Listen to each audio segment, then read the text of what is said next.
Hello everyone. Today's topic is George Berkeley, criticism of materialism and existence of God. In the last video, we discussed several principles in George Berkeley philosophy. For example, essay is percipi, mind and idea, primary and secondary quality, critique of abstract idea and nominalism. ये हमने last video में पढ़ा था और आज के video में हम ये टॉपिक कंप्लीट करेंगे। आज हम पढ़ेंगे ये इसकी टोटल फिलॉसफी थी जो मैंने आपको लास्ट वीडियो में भी बताई थी और इनमें से इतना हम फर्स्ट वीडियो में कर चुके थे। ये आज हम सेकंड में करेंगे। क्रिटिसिज्म ऑफ मटेरियलिज्म, क्योंकि लास्ट वीडियो में मैंने जितना भी समझाया उसका जो कंक्लूजन था वो ये कि बर्कले जो हैं, बर्कले क्या थे, उन्होंने कहा कि आइडियाज़, हम केवल आइडियाज़ को परसीव कर सकते हैं। फिजिकल ऑब्जेक्ट जैसी कोई चीज़ अगर होती भी है तो वो भी हमें आइडियाज़ के फॉर्म में ही परसीव होती है। तो इस तरह से ये एक साफ साफ दिखता है कि वो मटेरियलिज्म को रिजेक्ट करते हैं। वो कहते हैं कि मटेरियलिज्म क्या होता है कि जो मटेरियल को एक्सेप्ट करता है या फिजिकल ऑब्जेक्ट को एक्सेप्ट करता है। तो बर्कले की फिलॉसफी में क्रिटिसिज्म ऑफ मटेरियलिज्म ये बहुत इम्पॉर्टेंट है। और एग्जिस्टेंस ऑफ गॉड तो है ही, क्योंकि उन्होंने कहा कि आइडिया अगर हम परसीव नहीं कर रहे तो कोई और कर रहा है, और अगर कोई और भी नहीं कर रहा है तो अल्टीमेटली गॉड तो परसीव कर ही रहा है। इस सेंस में हमें हर चीज की नॉलेज होती है। Now Berkeley's position is commonly referred to as a form of idealism और subjective idealism, जैसा कि हम लास्ट वीडियो में देख चुके। However, he himself called it immaterialism or immaterialist. What is mean by materialism? Materialism is used to mean the doctrine that material or physical things exist. Materialism इसको भौतिकवाद कहते हैं और इसकी ये थ्योरी है कि भौतिक वस्तुएं या मैटर एग्जिस्ट करता है। George Berkeley argued that there is no mind dependent reality. This is important. There is no mind independent reality. Berkeley कहते हैं ऐसे कोई भी रियलिटी, कोई भी ऑब्जेक्ट नहीं है जो माइंड से इंडिपेंडेंट हो, जो माइंड पर डिपेंडेंट ना हो। ठीक है, कहने का मतलब हम सोचे या ना सोचे, उसका हमारे अंदर आइडिया हो या ना हो, ऑब्जेक्ट अपने आप में एग्जिस्ट करता हो। So that's why the meaning of mind independent reality is important. पहले इसको समझना बहुत ज़रूरी है। So a mind independent thing is something whose existence is not dependent on thinking or perceiving. Mind independent thing का मतलब है ऐसी चीज जिसका अस्तित्व आपके माइंड या थिंकिंग या परसीव पर डिपेंड ना करता हो। आप उसके बारे में सोचें या ना सोचें, वो चीज़ एग्जिस्ट करती हो। बट बर्कले कहते हैं कि ऐसी कोई चीज़ नहीं होती जो माइंड इंडिपेंडेंट हो। Now further, he is famous for the phrase which we discussed in the last video, to be is to be perceived. ऐसे is perceived कि हम किसी चीज़ का होना और उसको परसीव करना ये एक ही बात है। He does not mean by this that things don't exist or that the external world is illusion. ये इंपॉर्टेंट है, क्योंकि जब हम बार बार कह रहे हैं कि मैटर नहीं है, ऑब्जेक्ट नहीं है ना, सिर्फ आइडिया का परसेप्शन होता है, तो कहीं ना कहीं माइंड में ये सवाल उठता है कि क्या चीज़ें एग्जिस्ट ही नहीं करती? क्या ये जो हमें वर्ड दिख रहा है ये एक भ्रम है, ये एक इल्यूजन है? So in this context Berkeley point is that things don't exist independent of mind. उनके कहने का मतलब ये है कि चीज़ें एग्जिस्ट तो करती हैं, लेकिन वो अगर तुम कहो कि माइंड से इंडिपेंडेंट उनका एग्जिस्टेंस है तो नहीं. There are no material things, bodies are just stable collection of sense data. कि बॉडीज और थिंग और ऑब्जेक्ट ये क्या है, ये केवल सेंस डेटा का एक स्टेबल कलेक्शन है और कुछ नहीं. Berkeley charge that materialism promote scepticism and atheism. Berkeley कहते हैं कि जो मटेरियलिस्टिक फिलॉसफी है वो स्केप्टिज्म यानी संदेहवाद और एथिज्म यानी अनीश्वरवाद यानी ईश्वर को नहीं मानती, इनको प्रमोट करती है. क्यों? Skepticism because materialism imply that our sense mislead us as to the nature of these material things which moreover need not exist at all. वो कहते हैं कि इसलिए क्योंकि मटेरियलिज्म ऐसी चीज़ों की नॉलेज की बात करता है जो वाकई में एग्जिस्ट ही नहीं करती हैं अकॉर्डिंग टू बर्कले, इसलिए वो स्केप्टिज्म की ओर इशारा करता है. मटेरियलिज्म जो है वो संदेह करवाता है अपनी ही नॉलेज पे. And atheism because a material world could be expected to run without the assistant of God. और जो मटेरियलिस्टिक फिलोसफी को मानते हैं कहते हैं कि जो मटेरियल वर्ल्ड है ना, वो एक तरह से अपने तरफ अपनी आप में अरेंज है, अपने आप में रन कर रहा है ना. तो इसके लिए हमें किसी ईश्वर को मानने की ज़रूरत नहीं है. इसलिए ये दोनों ही स्केप्टिज्म एंड एथिज्म को कहीं ना कहीं ये दोनों मटेरियलिज्म से जुड़े हुए हैं और इसलिए बर्कले मटेरियलिज्म को क्रिटिसाइज करते हैं. Berkeley has no intention, again I'm repeating, Berkeley has no intention of denying the existence of any part of our world. He is merely analyzing what the term existence means. How do we know some object exists? We say that something exists when we or somebody else can perceive the object. According to Berkeley, the existence of an object which is not experienced cannot be accepted. So our knowledge is limited only to concept. We don't perceive the external world. Now, there are some argument for criticize the materialism और अपनी point को establish करने के लिए, इमटेरियलिज्म को establish करने के लिए जो बर्कले ने दिए हैं. Argument from pain and pleasure. To defend immaterialism, Berkeley has given the argument from pain and pleasure. The argument goes something like this. A quality Q, a temperature, a taste, an odor, कोई भी quality की हम बात कर सकते हैं. A quality is experienced as either a pain or a pleasure. Suppose temperature अगर बहुत ज़्यादा है तो वो हमें पेन देगा. अगर वही टेम्परेचर, ज़्यादा टेम्परेचर मान लो कभी कभी हमें सूदिंग लगता है ना. तो टेम्परेचर ऐसे ही टेस्ट भी है, टेस्ट भी हो सकता है. कभी हमें अच्छा ना लगे कोई चीज़ तो वो हमें पेन का कॉज हो सकता है. कभी हमें कोई चीज़ बहुत अच्छी लगे तो वो हमें प्लेजर का कॉज हो सकती है. तो इस तरह से जो क्वालिटीज़ होती हैं वो एक्सपीरियंस होती हैं दो फॉर्म में, या तो पेन और या तो प्लेजर. ये फर्स्ट प्रेमिस है. Second, pain and pleasure are not the properties of external object but exist only when they are perceive. ऐसा नहीं ना, देखिए जैसे एप्पल है तो एप्पल में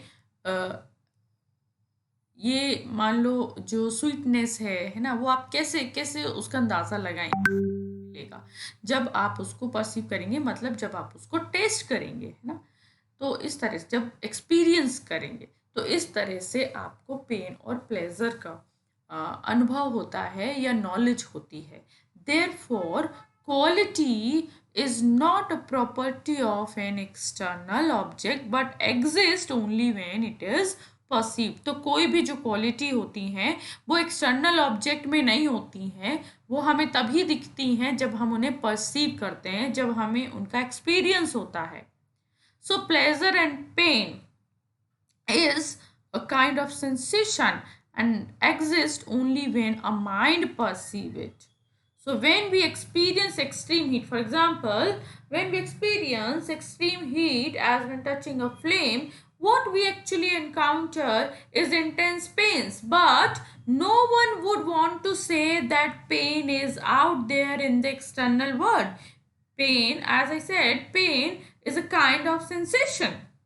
वो एक कोई ये नहीं कहता कि किसी ऑब्जेक्ट में वो पेन है, वो हीट है, वो आप परसीव कर रहे हैं, तब आप पेन और प्लेजर को as a sensation, as a idea perceive कर रहे हैं, ना कि external object. Now second argument, perceiver relativity. Imagine that one, ये हम एक एग्जाम्पल से शुरू कर रहे हैं. Imagine that one of your hand has been heated in hot water and you now place it in a bucket of lukewarm water. कि मान लो पहले आपका जो हाथ है वो गर्म पानी में डाला, ठीक है आपने, तो आप जाहिर सी बात है कि आपको वो गर्म लगेगा ना आपके हाथ में अगर आप बहुत गर्म पानी को छूंगे. एंड फिर आपने उसी बकेट में ल्यूक यानी थोड़ा सा गुनगुना सा पानी मान लो रखा है और आप उसमें हाथ डाल रहे हैं, तो आपको वो ल्यूक वार्म वाटर आपको ठंडा लगेगा. क्यों? क्योंकि आपने एकदम से हीट में से निकाल के ठंडक में हाथ डाल दिया. Bye contrast, this water will feel cold, but if your hand is cold and is placed in the same water, this water will now seem warm. तो अगर, लेकिन अगर आपका हाथ ठंडा है, मान लो सर्दी का टाइम है, और अगर आप उसे गुनगुने पानी में डाल रहे हैं, ल्यूकवार्म वाटर में डाल रहे हैं, तो आपको पानी गर्म लगेगा. So what is the point here? और the question, can the same water be both cold and warm at the same time? To avoid this contradiction, Berkeley says that heat and cold are only sensation existing in our mind. Heat and cold are only sensation existing in our mind. कि ये जो हम perceive कर रहे हैं ये सिर्फ हमारे माइंड में, ये हीट और कोल्ड किसी ऑब्जेक्ट में नहीं है, और वो ऑब्जेक्ट अपने आप में इनहेरेंट नहीं किए हुए इन क्वालिटी को, ये सिर्फ हमारे परसेप्शन पर डिपेंड करते हैं. So if I give then another example of colours are handled with the relativity argument. The colour of an object will vary depending on the lightning, the condition of your eye and the instrument through which we view it. For example, a cloud in a sunset appear red or we can say purple or orange, है ना. जब वो डूबता है तो जो बादल का रंग हो जाता है वो कभी लाल कभी बैंगनी सा दिखाई देता है. But we know that water vapor has no such a color. But हमें पता है कि बादलों में जो पानी है उनका तो कोई कलर है ही नहीं. So objects seen through a microscope have a color that are not revealed to the naked eyes. इसी तरह से जब हम माइक्रोस्कोप से कुछ देखते हैं कोई चीज़, तो वो हमें उसका कुछ ना कुछ तो कलर होता है, लेकिन अगर हम विदाउट इंस्ट्रूमेंट सिर्फ अपनी कोरी आंखों से देखें तो हो सकता है हमें कलर ना दिखाई दे. So this shows that color is a mode of our perception and not a property of object themselves. कि वो ऑब्जेक्ट की प्रॉपर्टी नहीं है. सो इस तरह से हम जो परसीव करते हैं वो सिर्फ सेंसेशन या आइडिया ही होते हैं. Now another argument from mental dependency of idea. Berkeley analyzed the nature of sensible object. By this term, he means any object that can be perceived by senses, such as house, mountain, etc. है ना, कि जो हमें अपनी senses के through perceive हो रहा है, that is sensible object. These are what we ordinarily we would call physical object, है ना, कि हम इसको साधारणतः क्या कहते हैं, फिजिकल ऑब्जेक्ट, सेंसिबल ऑब्जेक्ट भी कह सकते हैं, physical object. So there is an argument. The argument from mental dependency of idea, it has this general outline. First is sensible object are things present to us in sense experience. कि sensible object वो वस्तुएं हैं जो हमें अपने sense experience के through मिलती हैं ना. जब तक हम उन्हें एक्सपीरियंस नहीं करेंगे तब तक हमें उनका नॉलेज नहीं होगा. But what is presented to us in sense experience consist solely of our idea. लेकिन सेंस एक्सपीरियंस से हमें सिर्फ आइडिया परसीव होते हैं. So idea exist solely in our mind, क्योंकि हमारे दिमाग में सिर्फ आइडिया ही रहते हैं. Therefore sensible object exist solely in our mind. कि देखा जाए तो सेंसिबल ऑब्जेक्ट इस एक्सटर्नल वर्ल्ड में ना होकर सिर्फ हमारे माइंड पर ही एग्जिस्ट करते हैं. तो the point is there is no such external material world or material things. For example, an apple. If you describe an apple, you might say it is round, red, crunchy, and sweet. But all these qualities refer to kind of experience or sensation. कि आप एक अगर Apple को describe करना चाहेंगे तो आप इन्हीं शब्दों में करेंगे कि वो क्रंची है, रेड है, राउंड है, स्वीट है. But these qualities refer to kind of experience or sensation. Your entire conception of an apple consists of a collection of ideas that are experienced and hence they exist in your mind. Notice that in describing an apple, you mention all the quality of the apple found in your experience, but you did not mention its matter. आप हमेशा ये याद रखो कि आप जब भी किसी चीज़ को डिस्क्राइब करते हैं आप सिर्फ उसकी क्वालिटी डिस्क्राइब करते हैं जो आपके माइंड में एग्जिस्ट करती है. अगर आप इन क्वालिटी को हटा देंगे तो कुछ भी नहीं रह जाएगा, जिसको बर्कले आगे पॉइंट आउट करते हैं. However, so if by matter you mean some sort of substratum, जैसा कि मैंने अभी कहा कि क्वालिटी क्या है, क्वालिटी कहीं ना कहीं रहेंगी. जैसा कि लॉक कहते हैं, लॉक मानते हैं कि क्वालिटी को बियर करने के लिए सबस्ट्रेटम की ज़रूरत पड़ती है. सो समथिंग आई नो, वो जानते कि कुछ तो है, लेकिन मैं बहुत अच्छे से तो नहीं जानता, लेकिन कुछ है विच सपोर्ट और quality in experience but is not itself experienced. Then you have violated the empiricist starting point.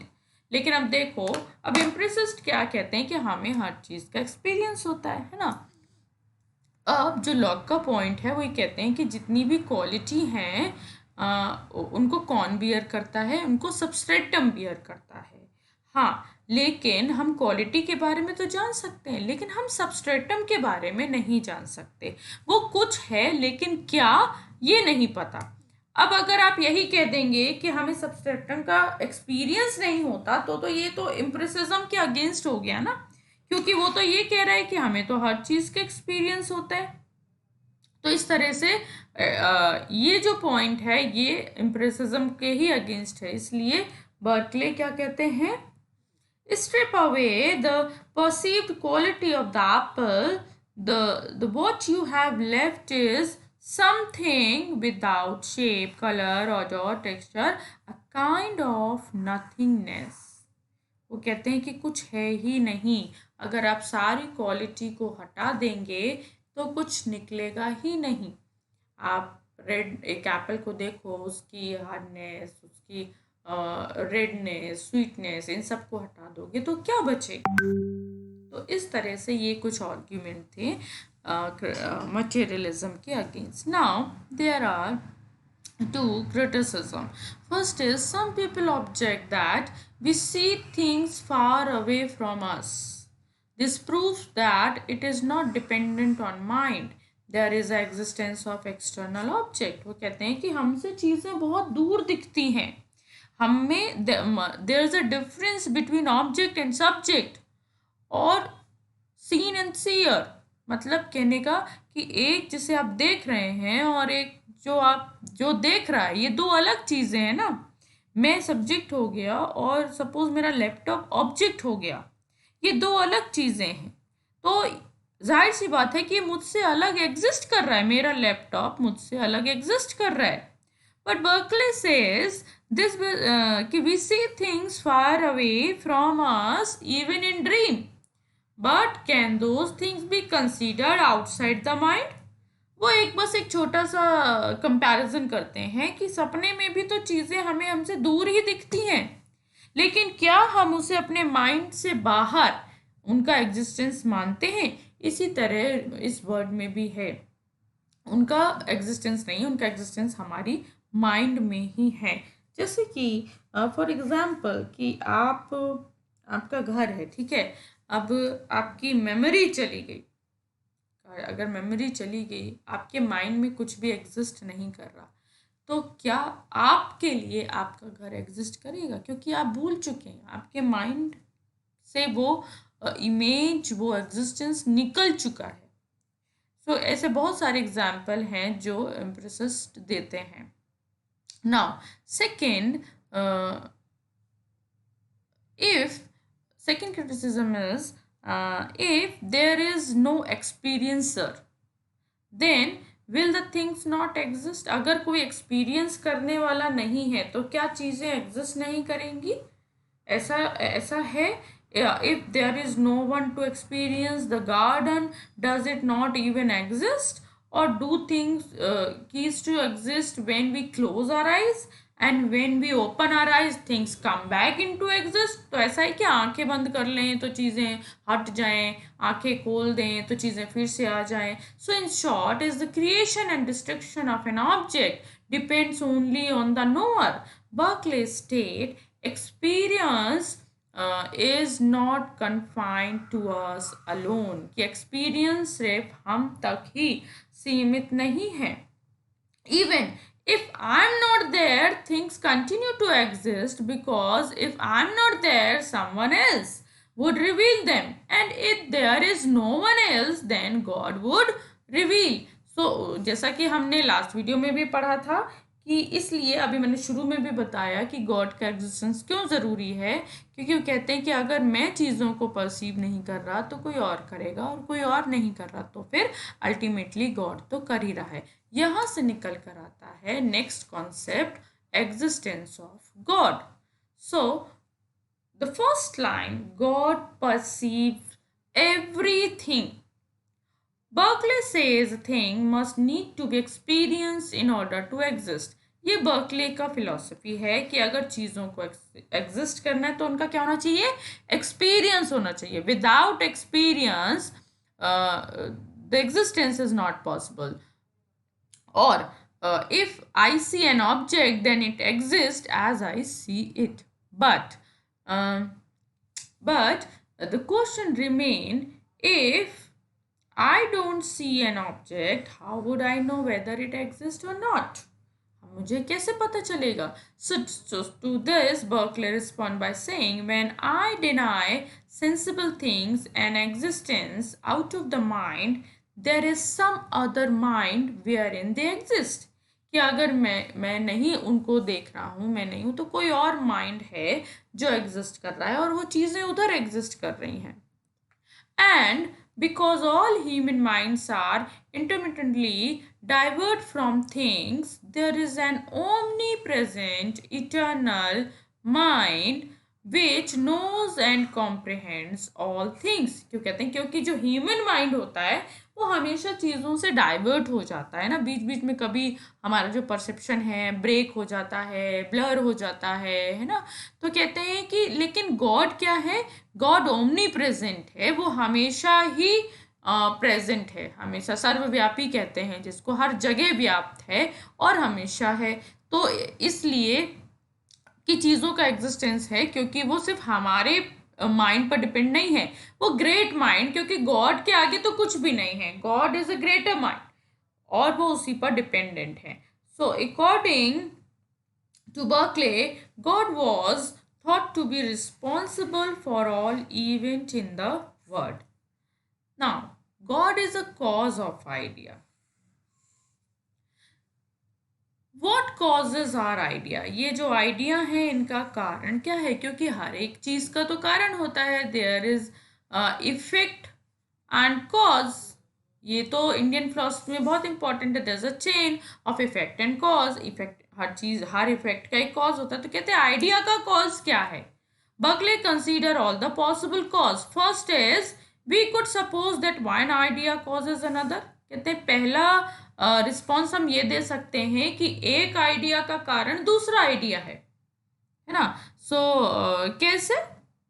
So, and because the problem is, however, ideas are passive and inert. लेकिन idea तो क्या होते हैं, passive और inert होते हैं। मतलब एक आइडिया दूसरे आइडिया का कारण नहीं हो सकता, कॉज नहीं हो सकता। ये they don't seem to have any power और activity. For example, yellowness of a lemon does not produce the sensation of its tartness. कि ये जो नींबू का जो येलोनेस है, पीलापन है, वो उसकी खट्टाहट को पैदा नहीं कर सकता। तो ये दो क्वालिटी, एक आइडिया दूसरे आइडिया का कॉज नहीं हो सकता। Then second, we could hypothesize that the material substance of a lemon produce both the idea of yellow and tartness within our mind।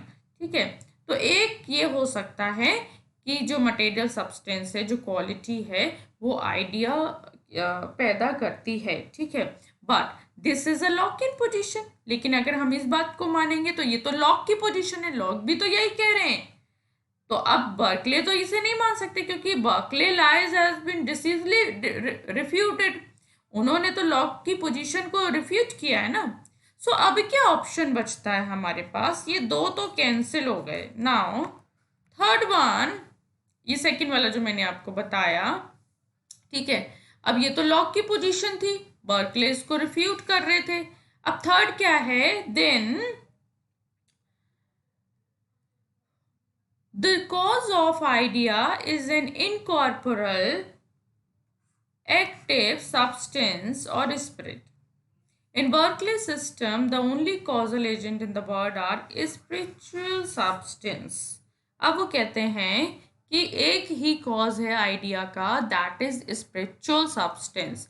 अब वो स्पिरिचुअल सब्सटेंस क्या है? When Berkeley used the term spiritual substance, he means will, soul, spirit, mind or self. There is a greater mind and that is God mind. वो कहते हैं कि सबसे, अगर देखिए ह्यूमन माइंड भी होते हैं, बहुत सारे होते हैं, तो कहते हैं कि अगर हम चलेंगे छोटे से बड़े तो सबसे लास्ट में हम पाएंगे गॉड्स माइंड को, इसके आगे कुछ नहीं है। तो जो स्पिरिचुअल सब्सटेंस है वो क्या है? God's mind. He further elaborate that the idea that occupy the mind of human being are God's idea. ये जो ह्यूमन माइंड में भी जो आइडिया हैं वो एक्चुअल में गॉड्स के आइडिया हैं, विच ही कम्युनिकेट टू ह्यूमन, जिससे वो खुद ही ह्यूमन को कम्युनिकेट करता है। ये सारा आप ये देख सकते हैं कि अकॉर्डिंग टू बर्कले ये सारा खेल गॉड का ही है ना। So thus the perception made on a day-to-day basis by humans are caused by God and not by matter or substance. Also it is God who coordinates all experience of infinite mind. Now criticism. First is, however, there lies a disparity between the orderly and neat arrangement of idea that belongs to God mind and those which are transmitted from God's mind to the human mind. Difference in incompetence between the divine and infinite mind. कहने की मतलब ये है कि जो God है वो perfect है अपने आप में, उसके जो आइडियाज़ हैं वो भी परफेक्ट होंगे, उनका अरेंजमेंट नीड एंड ऑर्डरली होगा, है ना। वो हॉच पॉच नहीं होंगे, वो मैसी नहीं होंगे। लेकिन अगर वही आइडिया जब ह्यूमन माइंड में आते हैं तो कहते हैं कि ह्यूमन माइंड के आइडिया तो बहुत हॉच पॉच होते हैं, वो बहुत डिस्टर्ब रहते हैं, अंदर ही अंदर उनमें बहुत स्ट्रगल होता है। तो ये कैसे पॉसिबल है कि गॉड, हर आइडिया गॉड ने ही ह्यूमन को दिया है. Second, Berkeley applies a unique interpretation of causation when he suggests that the idea in the mind of human being emanate from God. But does your mind or spirit explain the existence of your idea? कहने का मतलब कि ठीक है, आप ये कह रहे हैं कि ईश्वर ने आपको वो आइडियाज दिए हैं, लेकिन आपके अपने आइडिया के एग्जिस्टेंस के लिए कौन रिस्पॉन्सिबल है? Obviously the image produced in your imagination are caused by you, क्योंकि तुम्हारा जो इमेजिनेशन है उसका तो कॉस्ट केवल क्या है? सिर्फ आप हैं. However, the idea found in the world of sensory experience impinge on you and are not under your control. कि जो आप इस सेंसरी एक्सपीरियंस जो होता है इस वर्ड में, वो आपको इफेक्ट करता है ना. Though it is not in your control, but वो इफेक्ट तो करता ही है सिर्फ आपको. So when you bite into a lemon, the idea और sensation of its tartness immediately occurs in your conscious experience. So if you and I cannot produce the word of our idea through an act of will, अगर मैं किसी दूसरे के मन में कोई idea produce नहीं कर सकता हूँ, so then some other will or spirit must be responsible for the existence of these idea. तो ये कहते हैं कि कहीं ना कहीं तो कोई तो रिस्पॉन्सिबल है इन आइडियाज़ के लिए, और वो कौन है? गॉड. तो इस क्रिटिसिज्म में हमें क्वेश्चन भी है और हमें एक तरह से आंसर भी दिया जा रहा है. It is God who provide us with a rich set of ideas, rainbow, hail, butterfly, etc. And God gives these ideas directly to our mind without requiring the superfluous middleman of matter. तो ऐसा कुछ भी नहीं है जो ईश्वर किसी के through हमारे मन में आइडिया डालता हो. ईश्वर ही अपने आप में परफेक्ट एंटिटी है, और ह्यूमन के अंदर जितने भी आइडियाज़ होते हैं, जो भी परसेप्शन होता है, नॉलेज होती है, उसके लिए कौन रिस्पॉन्सिबल है? Only God. तो ये हमारा बर्कले पूरा हुआ. और नेक्स्ट वीडियो में, क्योंकि बहुत रिक्वेस्ट आ रही है और आप लोग के एग्ज़ाम भी आ रहे हैं, सो मैं कोशिश करूँगी कि कांट का वीडियो डाल दूँ, रैशनलिज्म और इम्प्रेसिज्म का जो क्रिटिसिज्म है. ठीक है. Okay, thank you so much.